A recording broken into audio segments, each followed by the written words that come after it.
हाँ जी, नमस्कार। तो आज हम इसका एनालिसिस करेंगे wealth first portfolio management company का। तो ये कोई बाय एंड सेल रिकमेंडेशन नहीं है। तो हम इसका आगे बिफोर बाइंग एंड सेलिंग तो आप अपनी खुद की स्टडी कर लीजिए। लेकिन क्या क्या करने वाले हैं इस मंथ में, तो स्वेट एनालिसिस करेंगे, कंपनी का फाइनेंशियल्स देखेंगे, कंपनी का मैनेजमेंट देखेंगे, इंडस्ट्री का ओवरव्यू देखेंगे और कंपनी की बिजनेस हिस्ट्री देखेंगे। तो ये सारी चीजें हम आगे चल के कवर करेंगे और थोड़ा सा वैल्यूएशन भी टच करेंगे कंपनी का। तो जो कंपनी है वो वेल्थ फर्स्ट मैनेजमेंट, ये स्टेब्लिश हुई थी 1990 में, जिसका हेडक्वार्टर अहमदाबाद में है। और ये जो काम करती है वो फाइनेंशियल सर्विसेज इंडस्ट्री के अंदर काम करती है। तो ये जो प्रोवाइड करती है wide range of service offering है, इसकी प्रोडक्ट ऑफरिंग है। तो इंक्लूडिंग जैसे पोर्टफोलियो मैनेजमेंट है, स्टॉक ब्रोकिंग है, म्यूचुअल फंड डिस्ट्रीब्यूशन है एंड इन्वेस्टमेंट एडवाइजरी सर्विसेज है। तो ये सारी चीजें ये कंपनी प्रोवाइड करती है।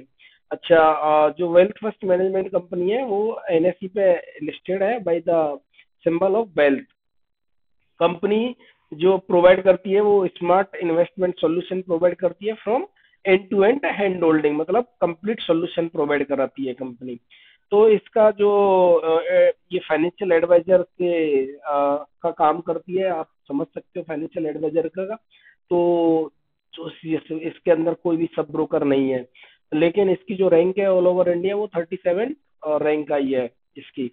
अच्छा, अब इसका जो कंपनी है, कंपनी की जो प्रेजेंस है, strong participation from the retail investor के थ्रू आ रहा है।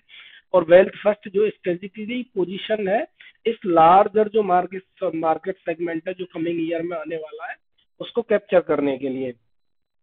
अब जो इनके साथ में जो क्लाइंट है वो 82% क्लाइंट ऐसे हैं जो मोर देन 5 ईयर से इनके साथ में ही है। अब थोड़ा सा इंडस्ट्री का देखें तो इंडिया की जो जीडीपी है वो 7 ट्रिलियन मार्क पर जैसे ही पहुंचेगी तो वो एक बहुत बड़ा पाथ ब्रेकिंग चेंज होगा। सॉरी। और इंडिया जो है वो यंगेस्ट कंट्री है ऑन द प्लेनेट। और जो करीब करीब इसमें 1 बिलियन इंटरनेट यूजर्स हैं। अब जो न्यू इंडियन कंज्यूमर, जो न्यू इंडियन जो आ रहे हैं, जैसे कि अब देख ही रहे हो, आप अपने आस पड़ोस में देख ही रहे होगे कि लोग बाग के पास में पैसा बढ़ रहा है, लोगों के पास में। और लोग बाग रिचर हो रहे हैं धीरे धीरे करके, गरीबी जा रही है। तो जैसे जैसे लोग बाग रिचर होंगे तो जैसे जैसे पैसे की सेविंग होंगी तो उसको कहीं ना कहीं वो जा करके इन्वेस्ट करेंगे। और अच्छा, अब जैसे कि फाइनेंशियल इंस्टीट्यूशन जो प्रोडक्ट, जो किसी एक फाइनेंशियल इंस्टीट्यूशन ने प्रोजेक्ट किया है कि जो पर कैपिटा इनकम है, जो इंडिया में पर कैपिटा इनकम वो करीब करीब 70% से ग्रो करेगी बाई 2030 तक। 70% बढ़ जाएगी। जैसे कि मान लो कि आज आप 1,000 रुपये कमाते हो तो 2030 तक आपकी इनकम करीब करीब 1,700 रुपये होगी। तो ये है इसका कहने का मतलब, जो कि इज एक्सपेक्टेड टू रीच $4,000, जो कि करंट लेवल अभी कितना है, $2,450 पर एनम है। जो कि ये बता रहे हैं कि 4,000 पर डॉलर पर साल का हो जाएगा 2030 तक। और जो इंडिया है वो moving economy, bottom of the pyramid, जो कि मिडिल क्लास है, वो इस इंडियन इकोनॉमी को लीड करेगी। तो ऐसा ये प्रोजेक्शन है। 80% of the household in middle income, up from about 50% today. These estimates suggest massive jump in the Indian investing community. तो जो भी मिडिल क्लास की इनकम बढ़ेगी तो वो सीधा सीधा कहाँ जाएगा, वो कहीं ना कहीं इन्वेस्ट करेगा ही करेगा। तो ये करीब करीब 2030 में 80% से इंक्रीज हो जाएगा। अब यदि हम इसका थोड़ा सा इंडस्ट्री ओवरव्यू देखें तो इंडस्ट्री ओवरव्यू में क्या कह रहे हैं ये कि 200 के household which are club to अभी के टाइम में यूएचएनआई और एचएनआई में आते हैं 200 के। ये एक्सपेक्ट किया जा रहा है कि 300 के हो जाएगा बाई 2027। तो ये भी एक बड़ा अच्छा वो है कि जो कि 13 से 14% की ग्रोथ देखी जा रही है। अब यूएचएनआई कौन होते हैं, जो 42 करोड़ से ग्रेटर देन साल की इनकम होती है, उनको यूएचएनआई कैटेगरी में रखा जाता है, जहां पर 13 से 14% की सीएजीआर ग्रोथ देखी जाएगी। कि मतलब इतने सारे बंदे और बढ़ जाएंगे यूएचएनआई में। अब जो 8 करोड़ से और 42 करोड़ के बीच में आते हैं, उनको बोला जाता है एचएनआई। तो वो भी 13 से 14% सीएजीआर से ग्रो करेंगे। और एफलेंट जो होते हैं वो 1 करोड़ से और 8 करोड़ के बीच में आते हैं, वो 12 से 13% के हिसाब से ग्रो करेंगे।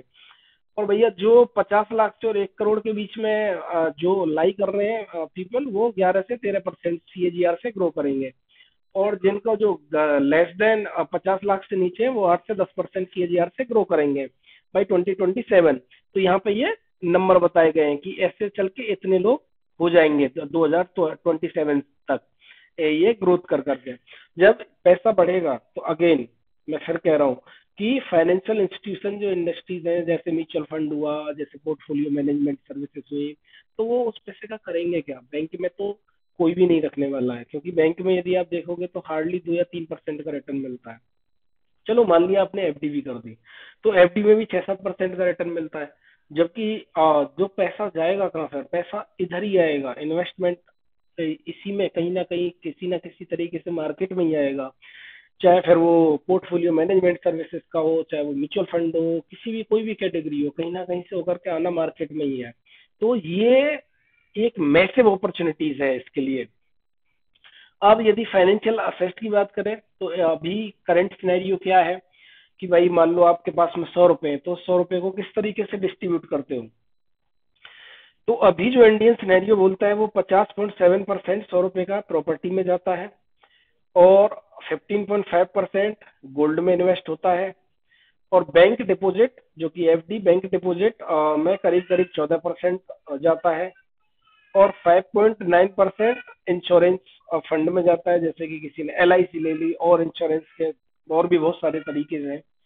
और प्रोविडेंट फंड में जाता है करीब करीब 5.8%, और कैश में जो रखते हैं वो 3.4% है, और इक्विटी में सिर्फ और सिर्फ 4.7% इक्विटी में जा रहा है।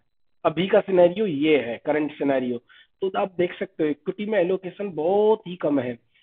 तो ये बढ़ेगा फ्यूचर में, 101% बढ़ेगा। जो कि कहाँ से आया है? मार्च 2023 में इक्विटी में जो कंट्रीब्यूशन था वो सिर्फ 2.2% था, और मार्च 2018 में इक्विटी में कंट्रीब्यूशन हाउस होल्ड इनकम का केवल 3.8% था। अभी मार्च 2023 का डेटा है तो वो 4.7% है। तो ये दो पिछले 10 साल में डबल से भी ज्यादा बढ़ गया है। तो ये और भी बढ़ेगा आगे चल के, क्योंकि डेवलप्ड कंट्रीज में तो बहुत ज्यादा है ये परसेंटेज। अगर हम retail estimated annual structure of equity flow की बात करें, तो retail inflows in mutual fund की बात करें तो 60% है, और ईपीओ और एनपीएस में करीब करीब ये 24% है, और इंश्योरेंस में ये 16% है। तो आप देख रहे हैं कि देखो रिटेल का जो है वो पार्टिसिपेशन इक्विटी में ज्यादा बढ़ रहा है। तो ये जो नंबर है 4.7, मेरे हिसाब से ये आगे चल के और भी बढ़ेगा। अब जो कि वेल्थ मैनेजमेंट कंपनीज है उनके लिए ह्यूज अपॉर्चुनिटीज है। जैसे कि आप देख सकते हो ऑल टैक्स फाइलर्स जो थे वो 2013 से 23 का डेटा है CAGR। तो करीब करीब 17% CAGR से ये डेटा ग्रो हुआ है। और इस तरीके से income tax on final gross income greater than 10 million से ये भी ग्रो ही हुआ है। आप देख ये ग्राफ बता रहा है अपने आप ही कि भाई ये यहाँ पे भी ग्रोथ ही आई है। और ग्रॉस इनकम जो है जैसे कि income tax filer greater than 10 million gross income have grown 1.8। तो इस तरीके से यहाँ पे ये 14 से लेकर के और 22 के बीच में ये अच्छी खासी यहाँ पे जंप भी देखने को मिल रही है कि जो कि इनकम टैक्स फाइल करने वाले जो 10 मिलियन से ज्यादा है उनमें कि कितने लोगों ने फाइल किया है। तो ये यहाँ पे ग्रेटर देन, ये ग्राफ अच्छा खासा यहाँ पे ग्रोथ दिखा रहा है। अब जो कि म्यूचुअल फंड AUM है वो जीडीपी का कितने परसेंटेज है? अभी 2024 में हम खड़े हैं, तो 2024 में देखें तो 18% टोटल जीडीपी का म्यूचुअल फंड का AUM है, जो कि 2015 में ये 10% हुआ करता था जीडीपी का। जीडीपी itself बढ़ रही है। तो आप देखो कितना मैसिवली तरीके से ये AUM बढ़ा है, और फ्यूचर में ये और भी बढ़ेगा। अब यदि हम इक्विटी सेगमेंट की बात करें तो AUM इज एक्सपेंडिंग कि भाई देखो इन्वेस्ट करते हैं तो इन्वेस्ट में भी बहुत सारे तरीके होते हैं, जैसे लिक्विड फंड है, ETF है, डेट है, इक्विटी है। तो इक्विटी में किस तरीके से गया है? तो हम 2015 में देखें तो इक्विटी में 31% इन्वेस्टेड रहते थे लोग बाग, और डेट में ये था 45%, और लिक्विड मनी मार्केट में ये 23% था, और ETF में सिर्फ 1% था। अभी करंट में खड़े हैं, तो करंट में देखें तो 54% अभी 2024 में 54% इक्विटी में इन्वेस्ट हो रहा है, 19% डेट में जा रहा है, तो डेट में लोग बाग कम इन्वेस्ट कर रहे हैं, लिक्विड मार्केट में भी कम कर रहे हैं, 11% हो गया, और ईटीएफ में 16% हो गया। तो इस तरीके से इक्विटी का आप देख रहे हैं, तो लोग क्योंकि इक्विटी हायर रिटर्न, अब जो नई जनरेशन है वो किस माइंड सेट में है, higher return with high risk, तो they are able to take the risk but they are focus on the return. So previously ऐसा नहीं था। आप देखते होंगे तो अपने ओल्ड जनरेशन में जाए थोड़ा सा, जैसे कि अपने पापा हैं, बाबा हैं, तो वो क्या प्रेफर करते हैं, भाई सोना खरीद लो, चांदी खरीद लो, ज्यादा से ज्यादा जमीन खरीद लो। तो हिस्टोरिकली रिटर्न देखें तो इक्विटी का जो मार्केट है, सेंसेक्स हुआ, एनएफटी हुआ, उसने हिस्टोरिकली 30-40 साल का रिकॉर्ड है, तो करीब करीब 12 से 14% का रिटर्न दिया है सीएजीआर हिस्टोरिकली। अगर हम यही रियल एस्टेट की बात करें, जो जमीन का, जो कि मोस्ट प्रेफरेबल इन्वेस्टमेंट बोला जाता है जिससे आजकल, या इंडिया के अंदर, या हर किसी की प्रेफरेंस होती है, उसने 9% सीएजीआर का रिटर्न दिया, 8 से 9%। तो देखो इक्विटी बीट कर रही है, इवन गोल्ड को, हर किसी सेगमेंट को इक्विटी बीट कर रही है। तो जैसे जैसे लिटरेसी आएगी, जैसे जैसे लोगों को पता लगेगा, definitely they will move to the equity. तो ये चीज यहाँ पे देखने को मिल रही है। अब हम म्यूचुअल फंड एयूएम ग्रोथ की बात करें तो 2020 से लेकर के सितंबर यहाँ तक ये 25% या अच्छा साढ़े करीब करीब 26% सीएजीआर से ग्रो किया है लास्ट 5 ईयर में। और इस सितंबर 2024 में खड़े हैं हम, तो यहाँ पे एयूएम इतने हैं 67.1। तो अगर हम इनकी इक्विटी ओरिएंटेड स्कीम की बात करें, ये तो टोटल एयूएम था। अब इक्विटी ओरिएंटेड स्कीम में कितना ग्रो किया है, ये 40% सीएजीआर से ग्रो किया है, 41% ऑलमोस्ट लास्ट 5 ईयर में।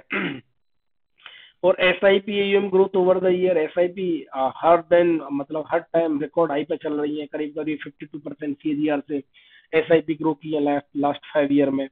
और ये जो है industry S I P contribution करीब करीब ये 19% से ग्रो हुआ है।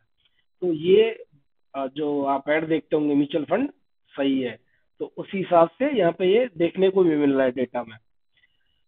अब जो कि इंडिविजुअल इनकम लेवल है, वो यहाँ पे ये बताया जा रहा है कि भैया ये 100 मिलियन से ग्रेटर देन कितने पीपल अभी 2024 में है, करे, और 2023 में ये इतने थे। 50 मिलियन से ग्रेटर देन पीपल कितने हैं, 2023 में इतने थे, 2024 में ये यहाँ पे खड़ा है नंबर। तो यहाँ पे ये डेटा है इंडिविजुअल का कि भैया ये कितने इनकम थे, और कितने 100 मिलियन से ज्यादा कमाने वाले कितने लोग थे 2024 में, 2023 में कितने थे, वो यहाँ पे ये डेटा दिखाया जा रहा है। तो यहाँ पे यदि देखें तो 19 से लेके 24 तक 5 मिलियन से ज्यादा कमाने वाले लोग करीब करीब 25% सीएजीआर से ग्रो किए हैं। और ग्रेटर देन 50 मिलियन से कमाने वाले लोग 19 से लेके 25 तक करीब करीब 49% सीएजीआर से ग्रो करे हैं। और हाँ, ओवर 100 मिलियन से ज्यादा कमाने वाले लोग 121% सीएजीआर से ग्रो किए 19 से 24 के बीच में। तो ये एक नंबर है, तो ये आपको बता रहा है किस तरीके से लोगों की इनकम बढ़ रही है। और इनकम बढ़ने के बावजूद वो इनकम जब बढ़ेगी तो पैसा इन्वेस्ट होगा, तो वो मार्केट में आएगा। अब यूएचएनआई नंबर्स की यहाँ पे पॉपुलेशन बता रहा है, ये 8% सीएजीआर से ग्रो करने वाली है बाई द 2028 तक। यूएचएनआई आपको पता हो तो 8 करोड़ से ऊपर, तो वो जो कमाने वाले हैं, क्या क्या नंबर था वो, करीब करीब यूएचएनआई का 42 करोड़ से ऊपर। तो 42 करोड़ से ऊपर जो कमाने वाले हैं उनको हम यूएचएनआई की कैटेगरी में रखते हैं। और एचएनआई 8 करोड़ से 42 करोड़ के बीच में। तो ये करीब करीब 16% से बढ़ने वाला है एचएनआई की पॉपुलेशन। तो यहाँ पे ये एक इंडस्ट्री बेकअप है, तो ये इंडस्ट्री बता रही है कि किस तरीके से आप ये फ्यूचर में प्ले करेगी। तो बस इसी को देखते हुए हम लोग एक थीम पकड़ेंगे कि थीम मतलब किधर पकड़ना चाहिए, अगले 5-6 साल के लिए किस थीम में डालना चाहिए। तो ये इंडस्ट्री अपने आप में बहुत अच्छा करने वाली है। अब बिजनेस की बात कर लेते हैं। तो जो कि ये जो वेल्थ मैनेजमेंट कंपनी है, ये करीब करीब हैदराबाद में इसका, सॉरी अहमदाबाद में इसका हेडक्वार्टर है, जो कि गुजरात में है। और first portfolio manager client centric कोडेक एक्जनस से ये अपने बारे में अच्छी अच्छी चीजें बता रहे हैं। और जो कि फोकस करती है वेल्थ मैनेजमेंट में, प्रायोरिटाइजिंग फाइनेंशियल वेलबीइंग कस्टमर, कि कस्टमर के पास में ज्यादा पैसा हम कैसे हम जनरेट करके दे सकें।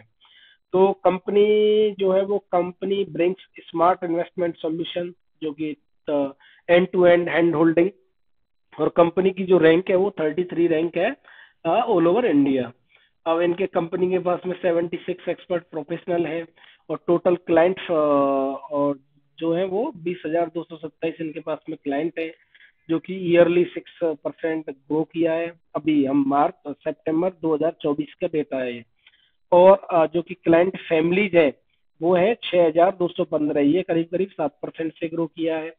इनके पास में म्यूचुअल फंड और पोर्टफोलियो मैनेजमेंट के पास जो सर्विसेज है, जो प्रोडक्ट है इनके पास में, उसका एयूएम 5,896 करोड़ का है।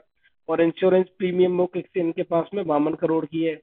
164 करोड़ के इनके पास में फिक्स डिपॉजिट है, और 2306 करोड़ के इनके पास में डायरेक्ट इक्विटी है। और बॉन्ड इनके पास में 3,555 करोड़ रुपए के हैं। और टोटल यदि इनके पास में एयूएम की बात करें तो इनके ये जो पैसा मैनेज कर रहे हैं वो 11,973 करोड़ रुपए ये पैसा ये मैनेज कर रहे हैं अभी करंट डेट में। और ये इनका जो प्रोडक्ट है वो क्या क्या प्रोडक्ट ऑफरिंग करते हैं, फिक्स डिपॉजिट ऑफरिंग करते हैं, ट्रेजरी बॉन्ड मतलब देते हैं ये लोग प्रोडक्ट, डायरेक्ट बॉन्ड है, टैक्सेबल या टैक्स फ्री बॉन्ड है, डायरेक्ट इक्विटी है, म्यूचुअल फंड है, इंटरनेशनल इन्वेस्टमेंट ऑप्शंस है, पेंशन प्रोडक्ट है, और पोर्टफोलियो मैनेजमेंट सर्विसेज है। अगर हम वहीं पर सर्विसेज की बात करें तो क्या सर्विस प्रोवाइड करते हैं ये, investment studies and assess researching, trade execution broking, portfolio review and accounting, retirement planning, treasury management, asset allocation, tax planning and inheritance planning। तो ये सारी प्लानिंग ये सर्विसेज प्रोवाइड करते हैं। अब हिस्ट्री की बात करें तो 1990 में इस कंपनी का उद्घाटन हुआ, मतलब आई 1990 से 95 के बीच में ये बिगनिंग हुई। फिर यहाँ पे 92 में इन्होंने इनोवेटिव सेलिंग स्टार्ट करी। फिर 94 95 में मार्केट मेकर बने। फिर 96 में फिर अगेन इन्होंने कुछ नए स्टार्टिंग करी, जैसे fund raising, shifted direction, smooth transaction, और beating the Y2K and victories glory.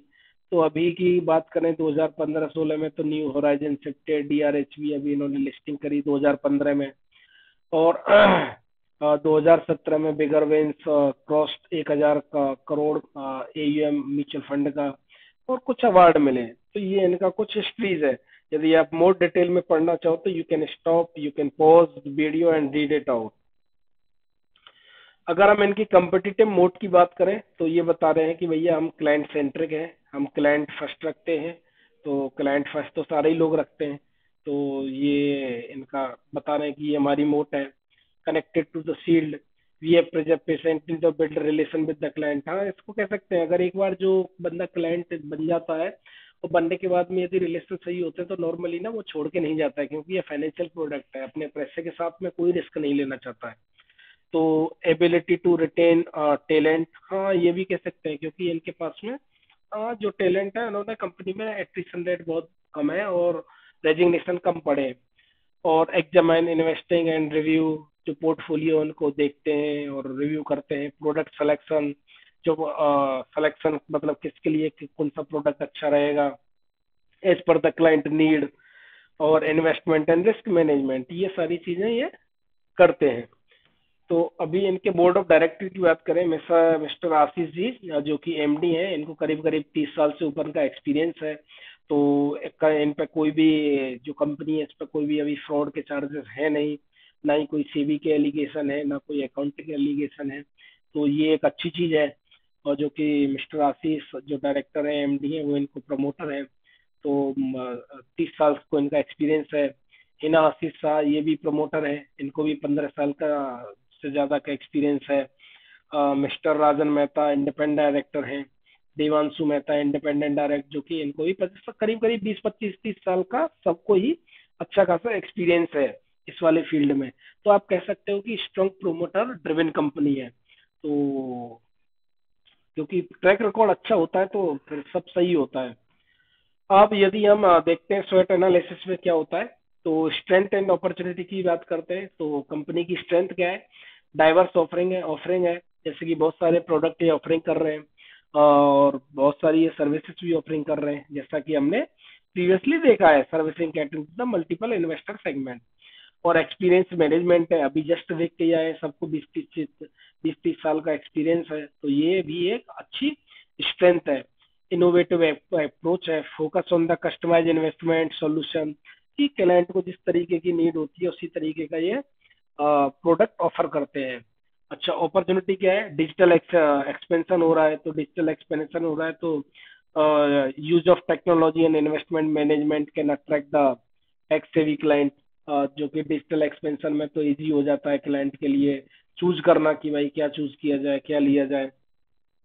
और global market, exploring global market, अभी तो बहुत बड़ा ग्लोबल मार्केट है इंडिया में है, तो इंडिया से बाहर जब जाओगे तो ये डाइवर्सिफाई स्ट्रीम्स के साथ में रेवेन्यू आएगा, तो ये भी एक अपॉर्चुनिटी अच्छी है। अब थोड़े से फाइनेंशियल देखें, तो फाइनेंशियल में यदि 5 साल की ग्रोथ देखें, सेल्स ग्रोथ तो नेगेटिव में है, लेकिन यही 3 साल की देखें तो 39% सीएजीआर से ग्रो की है, पिछले 12 महीने की 81% की सेल्स ग्रोथ है। वहीं पे प्रॉफिट ग्रोथ देखें तो 10 साल का 70% से प्रॉफिट ग्रो हुआ है, पिछले 5 साल का 43% से, और पिछले 3 साल का करीब करीब 49% से, और पिछले 12 महीने का 121% से है। अगर वहीं पर शेयर प्राइस देखें किस तरीके से परफॉर्म हुआ है, तो शेयर ने पिछले 5 साल में 77% सीएजीआर से ग्रो किया है, 3 साल में 82% सीएजीआर से, और पिछले 1 साल में 291%, करीब करीब 3 गुना हुआ है। रिटर्न ऑन इक्विटी की बात करें तो 30% का रिटर्न ऑन इक्विटी है, पिछले 10 साल का, 5 साल का भी 30% है, और पिछले 3 साल का 33 है, और पिछले लास्ट ईयर का ये 44% है। कंपनी के मार्केट कैप की बात करें, मार्केट कैप की तो 1608 करोड़ का मार्केट कैप है कंपनी का, और 1509 का अभी करंट प्राइस है। हाई की बात करें तो 1715 गया है, और लो इसका 385 है। स्टॉक के पी की बात करें तो 30.5 का पी है, और इंडस्ट्री का पी 15.5 का है, तो मुझे ये लिटिल बिट एक्सपेंसिव लग रहा है। बुक वैल्यू की बात करें तो 134 है, डिविडेंड यील्ड 0.53% है। अब यदि हम बात करें डेट टू इक्विटी की तो 0.04 का डेट टू इक्विटी है, और अर्निंग पर शेयर इसका 49% है। पैग रेशियो 0.75 है, और इसका cash conversion dividend pay out करीब करीब 17.6 का है। तो ये प्रोमोटर होल्डिंग 74% की है। तो ये कुछ फाइनेंशियल है, तो आप यदि मेरे हिसाब से मुझे थोड़ा सा महंगा लग रहा है, क्योंकि इंडस्ट्री का P, based on the P, industry का पी 15.5 है और स्टॉक का पी 30.5 है, तो उससे यदि कंपेयर करते हैं तो महंगा लग रहा है। बाकी आप अपना एनालिसिस कर लीजिए, क्योंकि ये कोई बाय एंड सेल रिकमेंडेशन नहीं है, इससे आपको हेल्प मिल जाएगी आपके एनालिसिस करने में। और रिस्क की बात करें तो रिस्क, यदि मान लो इकोनॉमिक स्लो डाउन आ गया तो उस केस में लोग बाग फिर इन्वेस्ट कब करते हैं, जब आपके पास में सरप्लस मनी बचता है, और जब सरप्लस मनी नहीं बचेगा तो फिर कहाँ से इन्वेस्ट करोगे। अगर इन्वेस्टमेंट का पैसा इनके क्लाइंट कोई नहीं जोड़ पाए और इन्वेस्टमेंट का पैसा नहीं आया, तो फिर कंपनी की प्रॉफिटिविटी को डायरेक्ट हिट करेगा। अगर हम वीकनेस की बात करें तो जियोग्राफिक फोकस, अभी टोटली ये इंडियन मार्केट पे रिलायबल है, ये इंडियन मार्केट पे ही डिपेंडेंट है, और जो डाइवर्सिफिकेशन है ग्लोबल मार्केट का वो बड़ा ही लिमिटेड है, तो ये एक बड़ा रिस्क है। मान लो इंडियन मार्केट ने अंडर परफॉर्म कर दिया तो उस केस में दिक्कत हो जाएगी कंपनी को। अगर कंपटीशन की बात करें तो कंपटीशन हैवी है, इस इंडस्ट्री में बहुत सारी कंपनीज है जो कि इस वाले फील्ड में काम कर रही हैं, तो ये भी एक बहुत बड़ी मतलब कंपनी के लिए थोड़ा चैलेंजिंग है। अगर हम थ्रेट की बात करें तो थ्रेट में मान लो कोई रेगुलेटरी चेंजेस आ गए, टाइटियन फाइनेंस रेगुलेटर इम्पैक्ट ऑपरेशन, जो कि मान लो कुछ अलग से ही कुछ लेके आ गए, नया गवर्नमेंट कुछ लेके आ गई, तो डायरेक्टली इसके ऑपरेशन को हिट कर जाएगा। मार्केट वॉलेटिलिटी की बात करें तो इक्विटी एंड डेब्ट में मार्केट जो फ्लक्चुएट करता है, तो उस केस में इनकी प्रॉफिटेबिलिटी को भी हिट हो जाएगा। तो ये इनके कुछ रिस्क है। तो आप सब चैनल को सब्सक्राइब कर लें, और आज के लिए इतना ही, दैट्स ऑल।